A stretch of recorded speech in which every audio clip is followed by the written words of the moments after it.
Morning, welcome છે તમારું અમારા વ્લોગમાં. આજે મેં વિચાર્યું કે ચલો વ્લોગ બનાવીએ. આજે ધનિશ સે હાય. હાય. તો આજે હું બનાવવા જઈ રહી છું પુલાવ બનાવવાનો છે અને બહુ ક્વિક પુલાવ બનાવવાનો છે. તો હું બતાવું કે પુલાવ કેવી રીતે બનાવું છું. તો ચલો જોઈએ. માટે મેં થોડા ચોખા વોશ કરીને રાખ્યા હતા. બાસમતી રાઈસ છે અને આપણે ધોઈ નાખવાના સરસ. આમ તો હું ચોખા પાણીમાં ઓસાઈને બનાવું છું, મતલબ એને ઉકાળીને મસ્ત ખીલેલા, પણ આજે એવો ટાઈમ નથી મારી જોડે.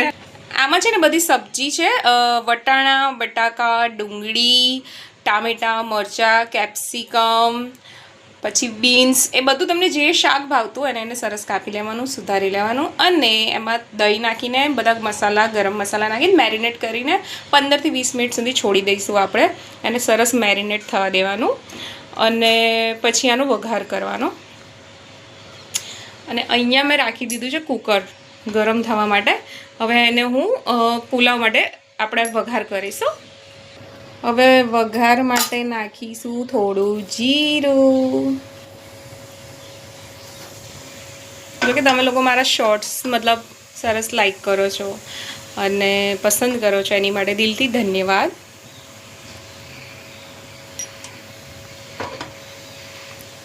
જોઈએ આજે હું કેવો પુલાવ બનાવું છું. ધનુ બેટા શું કરે છે તું?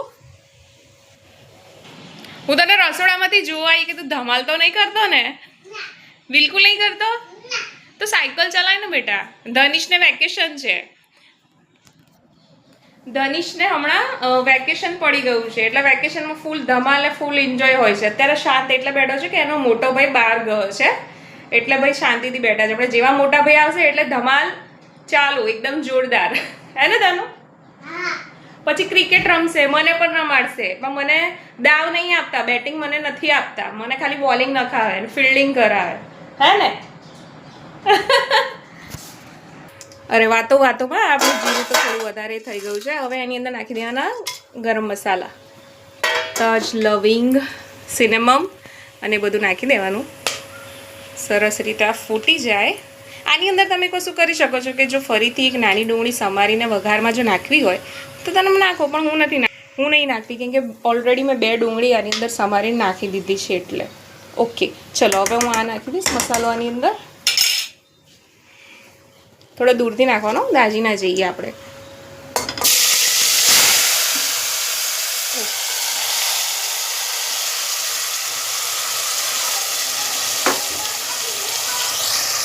શું બેટા?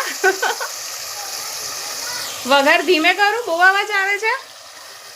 ઓકે આની અંદર હવે મેં બધી જે સબ્જી હતી એ નાખી દીધી છે સરસ રીતે. હવે આપણે મિક્સ કરી લઈશું.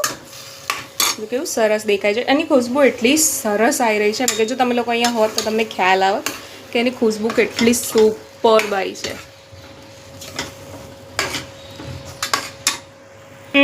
હવે આને થોડું આપણે મસાલા પાકવા દઈશું સરસ રીતે. ત્યાં સુધી તમે લોકો મારું સોંગ સાંભળો. ઓકે. સલોના સા સજન હૈ ઓર મેં હું. એક મિનિટ, ધનિશ પણ બહુ સરસ.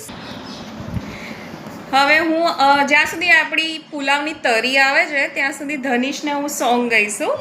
ધનિશ પણ બહુ સરસ ગાય છે.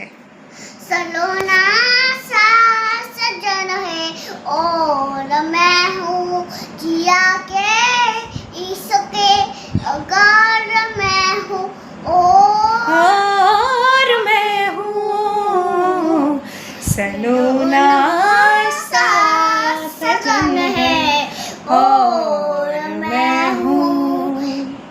પછી जिया के तुम्हारे रूप की छाया में साजन, तुम्हारे रूप की छाया में साजन, बड़ी ठंडी जलन है और मैं हूँ सलोना सा सजन है और मैं हूँ.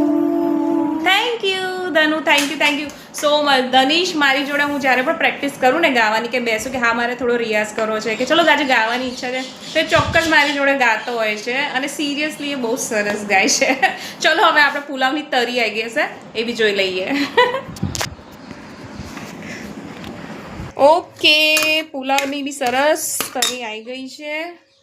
થોડું તેલ છૂટું પડી ગયું છે કેમ કે આજે મારે થોડું ક્વિક બનાવવાનું છે. આજે થોડી ઉતાવળ છે. ઓકે ચલો હવે હું એની અંદર રાઈસ નાખી દઈશ. હવે મેં અંદર રાઈસ નાખી દીધા છે. મારો ફોન બહુ હલે છે મારથી યાર, સોરી હા, નવું વ્લોગિંગ છે એટલે તમે લોકો થોડુંક સમજી જજો. ઓકે હવે એને મિક્સ કરી દઈશું.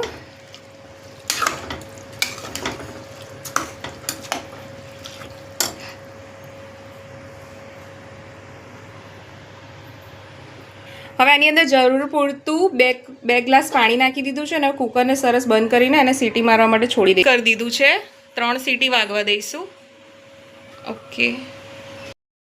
Okay bye. તો મળીશું હવે એક નવા વ્લોગમાં. ત્યાં સુધી જય શ્રી કૃષ્ણ, જય માતાજી. બધા હેલ્ધી રહેજો, સ્વસ્થ રહેજો અને અમારા વ્લોગ જોતા રહેજો. લાઈક, શેર અને સબસ્ક્રાઈબ જરૂરથી કરજો જેનાથી અમને મોટિવેશન મળશે. કેવું બરાબર ને? Okay tata. ધનુ અહીંયા. ઓકે ધનીશ પણ બાય કરશે.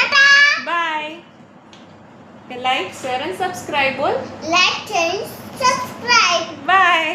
Bye.